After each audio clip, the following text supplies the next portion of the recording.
I'm with Plies on this one. I don't understand the selective outrage. Now, is getting $338,000 over the course of 4 years like crazy when you're a superstar like Caitlin Clark, Angel Reese, and the WNBA players who got into the draft this year? Yes. However, when it comes to what he was saying, it was like it's always been like that. Now, should it continue to be like that? Absolutely fucking not. The difference is we have to go and start watching it. As somebody who is a ticket holder, as somebody who goes to the games, when I go to that stadium, at least for the Mystics, it don't be as thick as y'all think. And no one's saying you have to buy tickets to these games, but you definitely have to support both men and women alike. I've seen comments all over social media about like, well, women don't even support the WNBA, and we need to stop that divide of the men versus women shit. I think it's kind of corny. We all can support. Now, I was a little bit taken aback when I saw that Wembenyana was 55 million, and then Caitlin Clark again like 338. That's a stark difference. I get it. They don't play as many months. They don't play as many games. But for us as WNBA fans, like I really want to know from y'all, like what can we do outside of sitting on our asses and watching the games? Like, is there a way to support it more?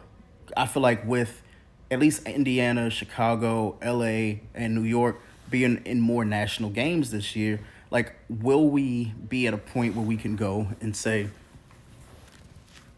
we're going to watch these games. We're going to support this stuff.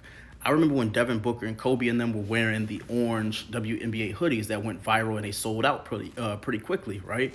And that had its moment, and then it just like stopped.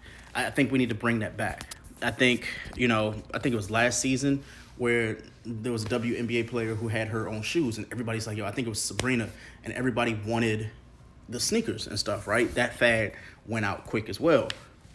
For me, because I just want to speak for me for a second, I'm going to be more intentional in watching the WNBA because I really want to see it thrive. And it's not because I have a daughter. It's not because I have women in my family. It's none of that. I've always been entertained throughout the summer with the WNBA. Somebody's going to say, why? It was something that me and my family could do together. And just like NBA, WNBA is the exact same thing, in my personal opinion. It's a night out. It's an afternoon out, like depending on the time and stuff like that. And even though for me being hometown to the DMV area, I'm not the biggest Mystics fan, but I support because they're bringing in revenue to that stadium. They're bringing revenue to those women. More importantly, it actually ends up being good games, depending on which games you go to. But again, I would really hope that we get to a point where the WNBA, even if it's not a financial thing, we see more people in those seats. We see more people in the ratings saying, you know what, we're watching these games, and it's not just because Caitlin's going against Angel. I want to see this thrive. So in the comments, y'all let me know, what are y'all going to do? What are we going to do to make sure that the WNBA thrives? Peace, y'all.